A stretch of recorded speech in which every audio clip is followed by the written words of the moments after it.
Objectif Terre. Allez, Objectif Terre, nous partons pour l'Australie avec vous, Géraldine Demory. Pourquoi ? Parce que l'état d'urgence a été déclaré. Des dizaines, des centaines de feux ne sont toujours pas maîtrisés en Australie. Les flammes ont atteint la banlieue de Sydney, l'une des plus grandes villes du pays. Et il faut dire qu'il fait jusqu'à 40 degrés en ce moment dans la région, alors qu'on n'est même pas encore en été.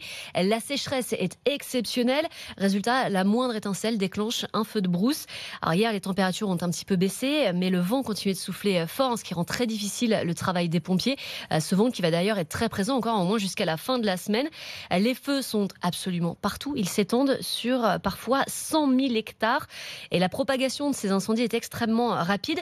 Rien que les braises qui volent dans l'eau suffisent à déclencher des feux devant les maisons. Dans l'air. Volent dans l'air, exactement. Depuis vendredi, les incendies ont déjà fait 3 morts. Ils ont détruit plus de 200 habitations. Ils ont forcé des milliers d'habitants à fuir. 600 écoles sont toujours fermées aujourd'hui. Les fumées aussi. Fumées qu'on a observées jusqu'en Nouvelle-Calédonie. À combien de kilomètres de Sydney ? 1800 km de Sydney. Bah oui, elles sont portées par le vent. Et ces fumées ont traversé toute la mer de Tasmanie, la mer de Corail. Sur les images satellites, c'est vraiment impressionnant parce qu'on peut voir des bandes de fumée sur plusieurs centaines de kilomètres qui se déplacent entre l'est de l'Australie et la Nouvelle-Calédonie. Conséquence, c'est une hausse de la pollution aux particules fines. Et c'est évidemment en Australie que la situation est la plus catastrophique. L'air est irrespirable dans les secteurs touchés par les feux.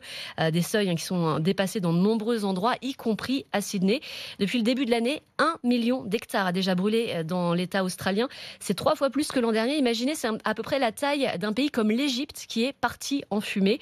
Alors tous les ans, l'Australie fait face à ces importants feux de brousse. Cette année, ils sont particulièrement précoces, particulièrement nombreux et la situation risque encore de s'aggraver à l'approche de l'été.